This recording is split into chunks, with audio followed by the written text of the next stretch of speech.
பிரதமர் நரேந்திர மோடி 4 நாள் பயணமாக ஜப்பான், சீனா ஆகிய நாடுகளுக்கு செல்ல இருக்கிறார். இது தொடர்பாக வெளியுறவு அமைச்சகம் வெளியிட்ட செய்திக்குறிப்பில் 15வது இந்திய ஜப்பான் ஆண்டு உச்சி மாநாட்டில் பங்கேற்பதற்காக பிரதமர் நரேந்திர மோடி 2 நாள் பயணமாக ஆகஸ்ட் 29 மற்றும் 30 ஆகிய தேதிகளில் ஜப்பான் செல்ல உள்ளார்.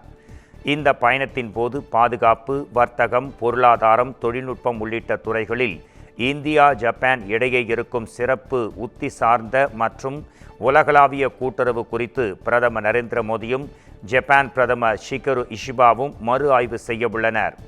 இதையடுத்து சீனாவின் தியான்ஜின் நகரில் நடைபெறும் ஷாங்காய் ஒத்துழைப்பு உச்சி மாநாட்டில் பங்கேற்க பிரதமர் நரேந்திர மோடி 2 நாள் பயணமாக ஆகஸ்ட் 31 மற்றும் செப்டம்பர் 1 ஆகிய தேதிகளில் சீனா செல்ல இருக்கிறார்.